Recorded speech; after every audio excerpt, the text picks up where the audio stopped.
Hi guys and welcome back or welcome to my YouTube channel.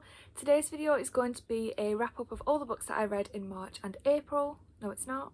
Today's video is going to be a wrap up of all the books that I've read in April and May. So in total I've got 8 books that I read in April and May, and then I've also got one book that I finished in March, but I finished it after I'd already filmed my wrap up video, so I'm just going to talk about that really quickly as well. So yeah, because I've got quite a few books to talk about, I'm just going to get straight on into it. So the first book that I'm going to talk to you about is the one that I finished in March, and that is Clara and the Sun by Kazuo Ishiguro. I've only read one of his books before, and that was Never Let Me Go.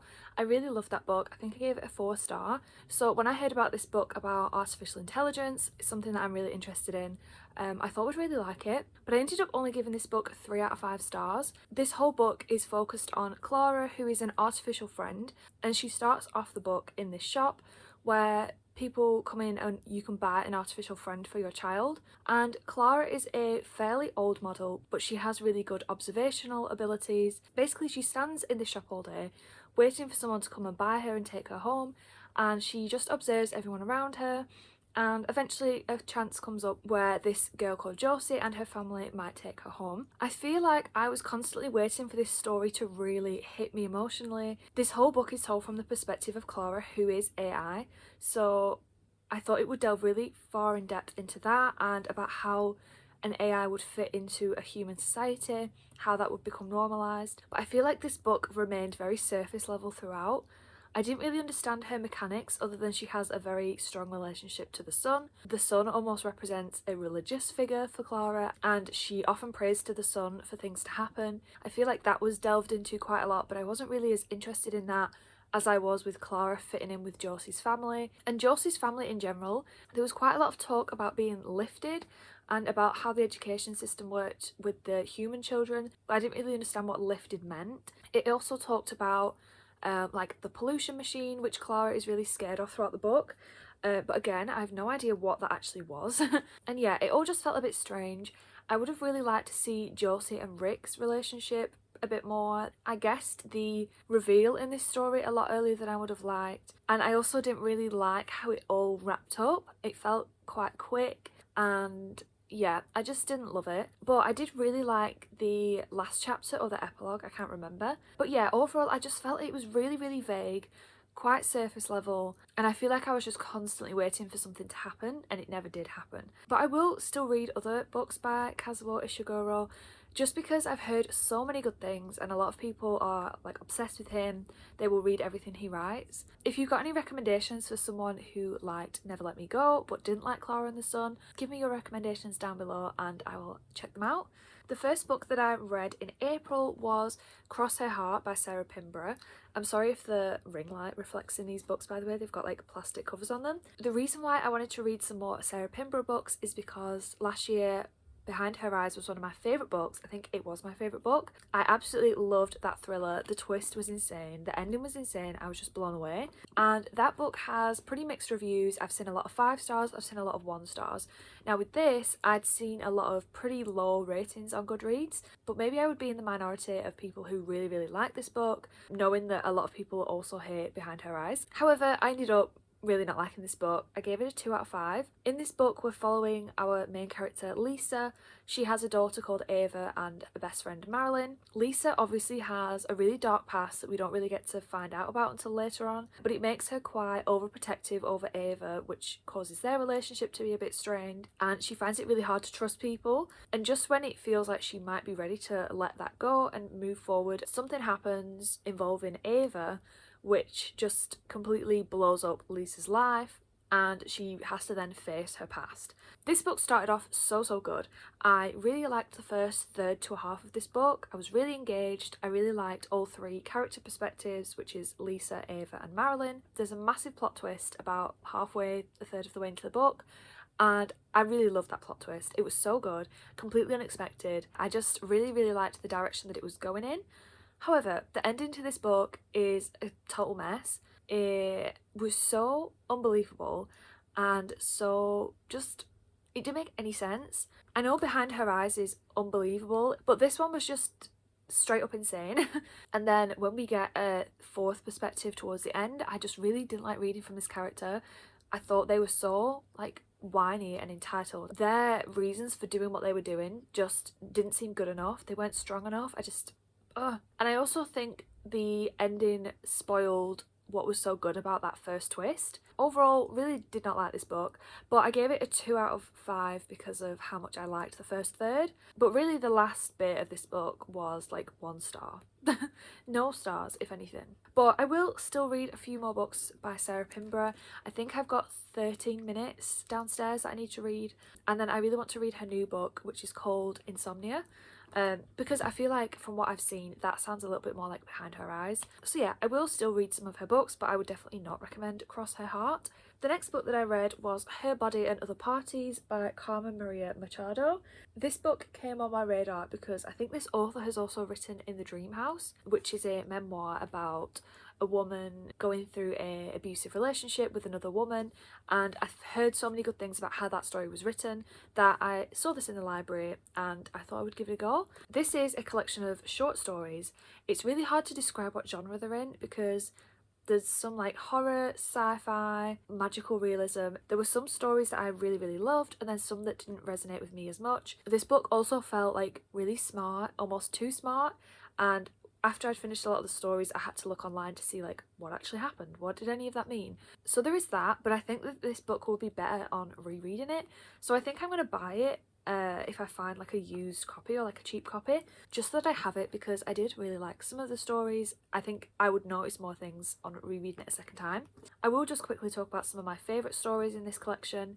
The Husband's Stitch, which I think is just available online. That is a story about a girl who, I think a lot of these stories don't have named characters, but we're following this unnamed woman and her husband and about how their romance started. It feels very like traditional short horror story slash fairy tale, and I thought it had a really good message about men always wanting more and more of women, wanting to own women, and yeah, I just really liked that one. My favourite story in this book was Inventory, which is a woman's basically a list of all of the sexual encounters she's ever had, and we follow her like right from her first one right up until like the present day. And in the meantime there has been a pandemic, and you slowly see that start to appear throughout these encounters until we're in like full-blown apocalypse right at the end. It's such a simple idea, but I really loved how slowly it revealed what was going on with the outside and how that started to like infiltrate just what felt like this woman's diary at one point.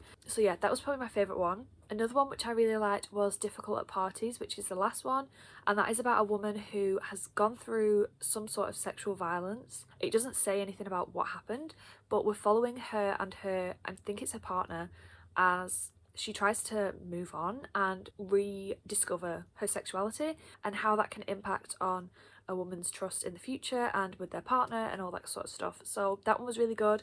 I also want to give a shout out to Especially Heinous.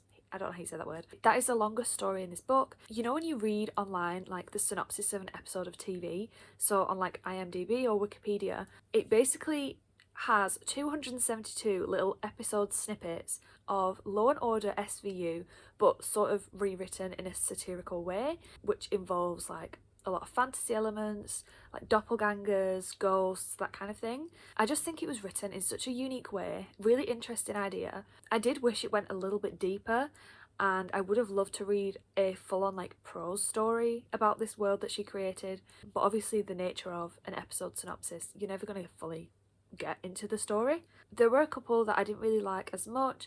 Mothers was one, and 8 Bites. Basically the writing throughout this whole collection was really good, really well written, and has a lot of ideas packed into it, and I would recommend it if you like short stories, like feminist, horror, comedy kind of vibes. And yeah, I do think I will buy a copy just so that I have it. But yeah, overall for that one, 4 out of 5. The next book I actually listened to, and that was Good Samaritans by Will Carver. This I've had on my TBR for absolutely ages, and then I found that my library actually had it, so I just listened to it while I've been like driving to work. In this book we're following a few different characters. First we're following Seth, who is quite a lonely man. He does have a wife, Maeve, but he spends his night calling people from the phone book and just asking them if they want to talk. A lot of them obviously don't respond, or they'll say like stop calling me, leave me alone. But then one night he rings this woman who is expecting a call from the Samaritans, and she's called Hadley. She has a lot of trauma and she's suicidal, so that's why she wanted to ring the Samaritans. And then they have this conversation where she thinks she's speaking to a Samaritan, and Seth is just really happy that he's found someone who will talk to him. Then things start to get a bit more romantic between the two of them, and then things take a really dark turn. This book really surprised me. I didn't realise how like twisted and dark all these characters would be and how like off the rails it would go. But I really enjoyed it. It was really unexpected. I really liked all of the different characters in their own ways. I really liked Seth's cynicism and all the little snide comments he would make about other people and how they were so stupid and how he was just better than everyone. Although this book was quite slow at the start, I think it did a really good job of revealing over a long period of time just how messed up these characters were, so that by the time that all of that came out, you were really invested in these characters. This book also got pretty like smutty. There was quite a lot of scenes in there which I did not expect, and yeah, were quite strange to listen to on audio just as I was driving home. Overall, I thought this was a really fun book. I did think it dragged a little bit towards the end, and I wasn't sure I loved the proper ending, but overall I'm gonna give this one a 3.5 out of 5. It was a good time while I read it, but it's something that hasn't really stayed with me, so I think 3.5 is justified. The next book I read is Smile by Roddy Doyle. This one I gave a 2 out of 5 because I don't actually think I liked this book. We're basically following this guy called Victor who is in his 50s. He is pretty lonely. He goes to the pub every night just to have like a couple of pints, just so he feels part of something. And then one night some guy comes into the pub who knows Victor, but Victor can't place him. He says he's called Fitzpatrick, and instantly Victor just has this dislike for him. So Victor and Fitzpatrick went to the same school, and Fitzpatrick starts reminding Victor of all of these memories that he's tried to suppress about being at school, being taught by these Christian brothers. It also reminds him of his life with his ex-wife Rachel, who was like a celebrity. She was a famous chef, and it's just sort of looking back on this guy's life. I think the only reason I wanted to read this book is because people said that the ending was really good and it makes you rethink about what this whole book is about. However, I didn't really like how that was done. I'm not sure I really liked Victor as a character a lot. It talks about him in the past, and he used to write music reviews, but he also said a lot of controversial things, mainly to be controversial, and they'd get him on the radio so that he would say all these things, and I don't really like people like that. I did like his romance with Rachel, and I liked seeing how they worked together and how they met and everything, and then the flashbacks to the school were also pretty interesting. But it was a really short book. Some of it I had to force my way through it, and then we got to the end and I didn't like the ending. The ending was super depressing, sad. I'm not entirely sure why it was thrown in on the last page, because it really did feel like a punch to the stomach. I just came out of this book thinking I didn't really enjoy that. I didn't really get anything from that. But when I was at work, there was a ton of people, like I was reading this on my desk, and a ton of people were like, oh, I've read this other book by this guy, and they must have said about like 3 to 4 different books, so he's obviously quite a prolific author. Never even heard of him before. But yeah, I'm not sure I'm gonna like seek anything else out now, because I don't know, I didn't enjoy it basically, and that's all I have to say. The next book that I read, I again listened to, and it was Long Bright River by Liz Moore. I've had this book on my list for ages. I think Gabby Reed's talked about it. Basically, when I first started getting into BookTube, I've wanted to read it ever since. And I ended up really enjoying it. If you've watched my videos before, you'll know I love Karen Slaughter. And she wrote this book called False Witness, which I didn't really love. I think I gave it a 3 out of 5. This book, Long Bright River, is like the better version of False Witness. They both feel very similar. They both follow sister relationships where one sister is addicted to drugs and the other sister is really successful, has a really good job. So in Long Bright River, we're following Mickey, who is a police officer, and then her sister Casey. They have this very distant relationship where they kind of come in and out of each other's lives very sporadically, but Casey is addicted to drugs. She sort of walks the same streets that Mickey patrols, but she's a sex worker instead, and she does that to feed her addiction. So this book is set in Philadelphia during an opioid crisis. It does feel very atmospheric and very real. It goes into a lot of detail about the opioid crisis and about how it's affected so many different people. This book starts with Mickey thinking that Casey has gone missing because she's not seen her for ages, and she also learns that the police are investigating a string of murders in the city, and she fears that Casey is also a victim of this. So we're following this mystery in the present day, but we're also going a lot back into the past and seeing Mickey and Casey as children, as adults, them growing up, Casey as she first gets addicted to drugs, and how that impacts on Mickey's life. It's very like character focused. Some of it is quite slow, and I didn't really feel like I was fully invested in this book until there is a reveal later on, and oh my god, I was so like I was so sad about this reveal. I felt so deeply for all these characters that I knew in that moment that, like, yeah, this book has got me. And I also really liked at the end where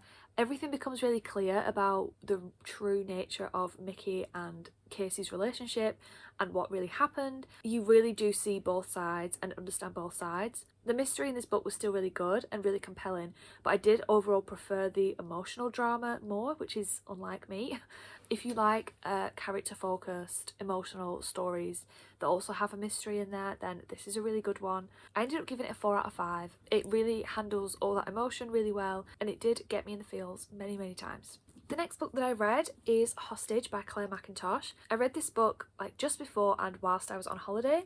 I was on like the longest flight I'd ever been on, so maybe this wasn't the best to pick because this book definitely gave me some like plane anxiety, but it was so good. I gave it a 5 out of 5, which I wasn't expecting. I've read a couple of books by Claire Mackintosh before. I think I Let You Go was one of them, and that was like another 5 out of 5 a few years ago. It was like one of the first thrillers I ever read. And I think I also read Let Me Lie or I See You, one of the two.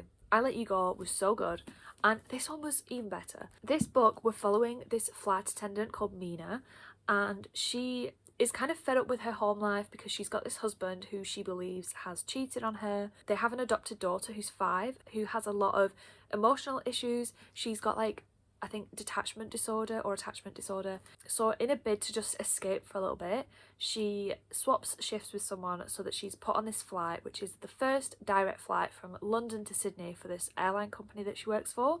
And it is a 20-hour direct flight. However, somebody knows that she's going on this flight, and very quickly into the actual flight, she gets this anonymous letter that basically says, "I will hurt your family if you don't help me hijack this plane." And then we launch into this like 20-hour stressful claustrophobic situation where we're also following Adam, I think is the husband's name, on the ground. And oh my god, this book was exhilarating. The atmosphere, the claustrophobia, the tension, the suspense, it was all done so well. I was so hooked into this book. There's so many plot twists. I loved all the reveals. I thought it was really well researched. I think that's what stands out with this book. I know that the author used to be a police officer or a detective, so I think that is Mina's husband's job. So she obviously does that really well because she's been in it. But I feel like she clearly researched flight attendants, the mechanics of the plane, how the crew operates, the pilots, everything like that. It all felt really real and just showed how easy it would be for this situation to actually happen. We're mainly going back and forth between Mina and Adam, but we also get a couple of different perspectives, which I really loved, from like the different passengers on the plane. It just handled everything so well. It had a lot in it, it had a lot to say, and I loved how it made you understand all of these different points of view. And I also really loved the ending because that had me like hooked right until the last page. So yeah, I really loved this book. An easy 5 out of 5 stars because I was so like in awe of this book. Probably shouldn't have read this while I was literally on a plane, but maybe that added to the whole experience, you know? And then the last book that I read in May is Severance by Ling Ma. I actually bought this book in America when I was there, and oh, it's so floppy and lovely. I just love how these books are like, they're literally amazing. Like, you can't break the spine, but you can open it fully. Why do our books in the UK not have this? So yeah, I bought this book there because I wanted to have something that I bought there. And this book is very like American. It's set in New York mainly. This book is kind of marketed as a office politics meets pandemic, but I do think that that is really misleading because all of that mainly comes in at the end and the rest of it is about so much more than that, which I didn't expect, so I wasn't sure if I liked it. We're following this girl called Candice. Candice is Chinese and she is born there and is raised there for I think about 10 years of her life, and then she moves over to America with her mother and father because they've already settled there and built a life there now. So it talks a lot about Candice's identity, how she feels a little bit out of touch with her Chinese heritage. There's talk about her losing her language skills and how she can keep up a conversation in Chinese, but then there's some parts of the language that she's just completely forgotten, and it means that she has to like lie to people because she can't admit that she doesn't know what the word is in Chinese. She tells some other guy that her dad's like a brain surgeon because she can't remember how to say what his actual job is. It talks about like the food. I feel like I'm just rambling about this book. Let me just go back to basics a sec. Candice is a millennial corporate worker and she's based in New York. She's very sucked into this like corporate capitalist society, as many of us are. In her job, she helps to produce Bibles, like different editions of the Bible, special editions, and part of her job means that she goes over to China to liaise with the factory owners. So those bits were really interesting to see how it felt to like go back to China and how she felt like kind of lost, how she was in this strange area that was sort of designed for American business people. I'm rambling, but I think this shows how much I actually really liked this book when I thought about it. It's kind of hard to explain because it does go back and forth between Candice as a child, adolescent, growing up, getting this new job, starting a relationship with a guy called Jonathan, and then we're also following her like during the pandemic, after the pandemic. The pandemic in this book is called Shen fever. It originated in China and it has come over to America via like shipping products. Rather than just killing people, it has a lot of different symptoms that make people ill and they will eventually die, but it is more ingrained in memory, and people that are infected with Shen fever end up basically repeating routines that they've always done. This book was also written before the COVID-19 pandemic, and it's so interesting to see how similar the things that happen in this book actually happened in real life, and about the expectation to go to work. I had to work because I work for like the emergency services, but there were so many people that I knew that were still working from home. Like it is insane to think about the fact that we were going through this unprecedented event. We were so isolated and torn away from everything that we know, and we were still working, and we were just fine with that. We were happy with that, and it is insane. It is crazy, and it is all to do with capitalism, consumerism, all of that, because we were literally stripped away from all of the consumer things that we used to, but yet we still had to work and then do nothing with the money that we got. This book touches on like all of that. There's so much in this book. I'm pretty sure it's not even 300 pages long. No, it's not. It's like 290 pages. And there's so much to talk about with this book. I listened to a podcast about this book. It was an episode of Books and Boba. They were talking for like over an hour. I loved every minute of it. It has some really great quotes in it. I'm not going to say them word for word because I didn't highlight them. But there was one which said that the city lulls you into this sense of there's so much to do and that it's so full of life, but really everything boils down to consumerism, buying things, shopping, paying for food. Like everything that we do is so rooted in paying for things and money. And there was also a storm in this book. Candice says something to her boyfriend about how she wants the storm to disrupt her life enough that she doesn't have to go to work, but she doesn't want to disrupt it enough that she can't go for brunch with her friends. That stood out to me as well because I do think we crave sometimes just for things to be shook up a little bit. I know people that really wanted to get hit with that you have to isolate notification so that they could just be at home for 10 days. More later on in the pandemic where people would joke like, oh god, I could do with those 10 days off too, like I just want to be at home. But none of us wanted to give up our social lives.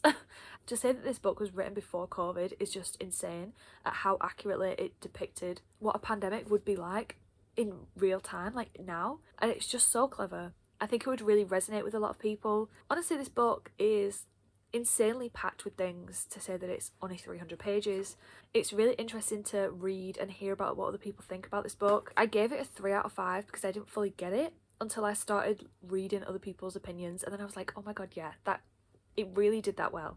So I've actually bumped this up to a 4.5 out of 5. I think I really appreciate everything that it does, everything that it says. I think it's definitely worth rereading it. I think I would really benefit from that because now that I know what to expect, I think that was my problem because I thought it was going to be some like funny pandemic off his story like the whole way through, and that's what it is marketed as.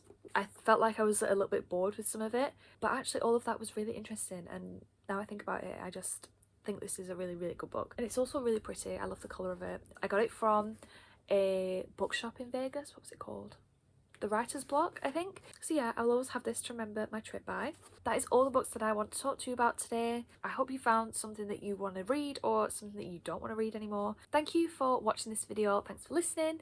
Give it a like if you enjoyed it and subscribe if you want to see more, and I will hopefully see you in my next video. Bye!